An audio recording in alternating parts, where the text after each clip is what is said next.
1945, maka kelas yang saya ambil itu ialah kelas 11 di semester genap dengan fase F.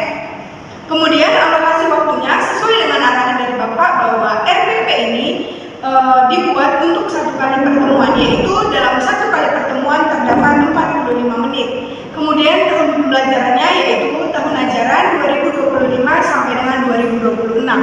Nah, di dalam RPP itu ada kompetensi inti. Kompetensi inti ini dibagi menjadi 4, yaitu KI1 atau sikap spiritual yang mana menghayati dan mengamalkan ajaran agama yang dianutnya. Yang kedua itu ada KI2 atau sikap sosial yang mana menunjukkan perilaku jujur, disiplin, tanggung jawab, peduli, santun dan percaya diri. Kemudian yang ketiga ada pengetahuan, yaitu KI3 di mana memahami dan menganalisis pengetahuan sesuai dengan faktual dan konseptual dalam bidang materi yang diajarkan. Kemudian yang keempat ada KI4 atau keterampilan di mana siswa mampu mengolah, menularkan dan menyajikan dalam ranah konkret dan abstrak terkait dari materi yang diajarkan. Kemudian ada kompetensi dasar di mana kompetensi dasar ini merupakan turunan dari kompetensi inti yang mana di sini saya sesuai dengan materi yang saya ambil yaitu tentang pendudukan Jepang di Indonesia. Tentunya kita bisa melihat ada kompetensi dasarnya itu yaitu 3.6 yang mana 3 itu adalah kompetensi inti turunan dari KI3 itu tadi yaitu pengetahuan, di mana siswa dapat menganalisis kebijakan pemerintah pendudukan Jepang dan dampaknya terhadap kehidupan bangsa Indonesia. Nah, 6-nya itu adalah turunan dari materi yang mana tentang kebijakan pemerintah pendudukan Jepang di Indonesia sesuai kompetensi yang ada.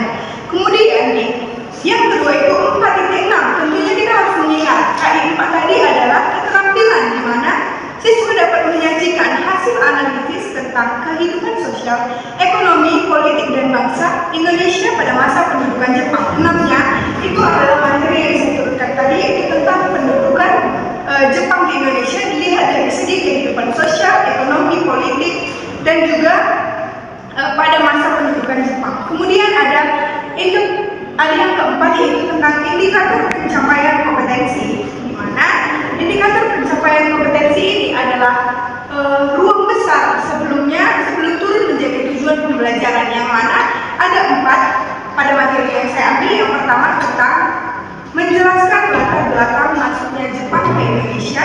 Yang kedua, mengidentifikasi kebijakan Jepang di bidang politik, ekonomi, dan sosial. Yang ketiga, menganalisis dampak pendudukan Jepang terhadap kehidupan rakyat Indonesia. Yang keempat, menyampaikan hasil diskusi secara lisan dan dengan bahasa yang beruntut.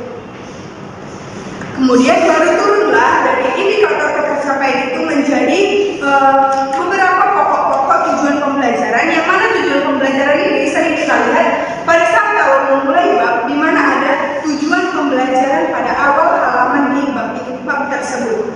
Di mana di sini saya membuat 4 tujuan pembelajaran yang akan dicapai dari materi pembelajaran yang saya buat. Yang pertama itu ada yang pertama tentang mendeskripsikan proses masuknya Jepang ke Indonesia pada tahun 1942. Kemudian menguraikan kebijakan Jepang di bidang politik, ekonomi, dan sosial. Yang ketiga, menganalisis dampak positif dan negatif dari pendudukan Jepang ini. Kemudian yang keempat, menunjukkan sikap kritis dan nasionalisme. Tentunya di dalam RPP juga saya membuat tentang materi pembelajaran yang mana materi ini yang akan dituangkan atau ditransfer oleh seorang guru kepada siswa ketika ia mengajarkan dan mentransfer ilmunya. Yang mana di sini ada 3. Yang pertama itu tentang latar belakang dari pendudukan Jepang, yaitu dari Asia Pasifik dan kekalahan Belanda pada tahun 1942. Yang kedua tentang kebijakan Jepang dari segi ekonomi, politik, dan sosial budaya. Yang ketiga, dampak pendudukan Jepang. Tentunya setiap apa yang terjadi itu memiliki dampak positif dan negatifnya.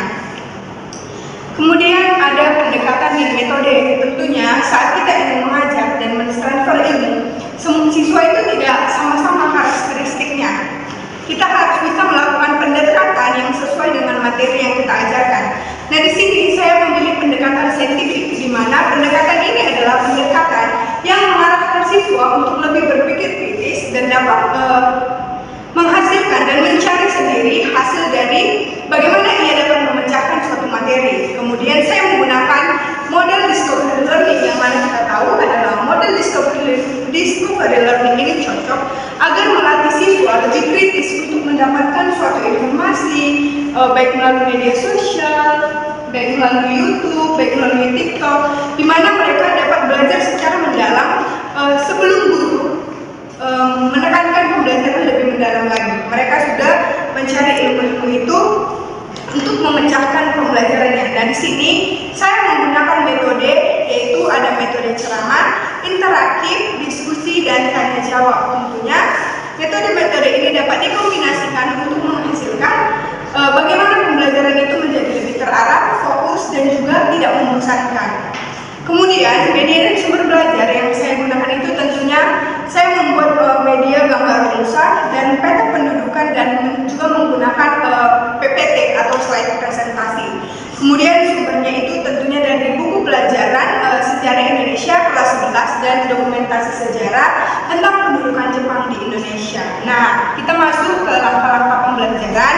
Tentunya ada 3 rangkaian sebelum masuk ke langkah-langkah pembelajaran. Yang pertama, pendahuluan saya buat sekitar 10 menit yang berisi tentang salam, doa, absensi, apresiasi dan juga penyampaian tujuan pembelajaran kepada siswa sebelum masuk ke kegiatan inti. Nah, yang kedua itu ada kegiatan inti sekitar 25 menit, yang mana ini kita bisa lihat tentang mengamati, menanya, mengumpulkan informasi dan juga diskusi kelompok dari agar kita mengetahui bagaimana pendudukan Jepang di Indonesia itu bisa dilihat dari segi politik, ekonomi, dan sosial. Kemudian tentunya kita harus presentasi dari hasil diskusi. Kemudian setelah kegiatan inti, kita masuk ke kegiatan penutup, yaitu menyimpulkan materi yang diajarkan, refleksi singkat, dan juga doa dan ditutup juga dengan salam. Kemudian bisa ditambahkan juga dengan ice breaking.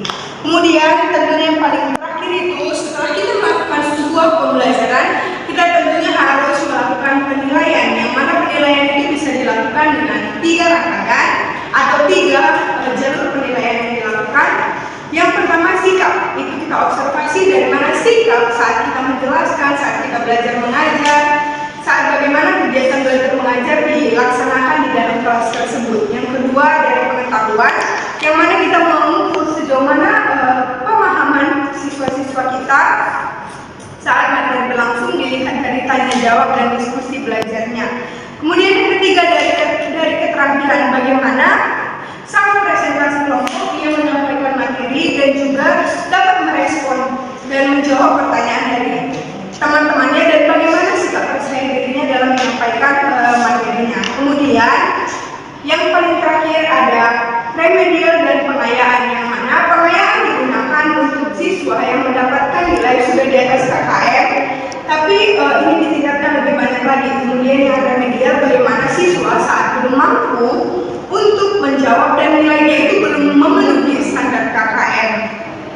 Jadi demikian yang bisa saya jelaskan terkait RPP yang saya buat.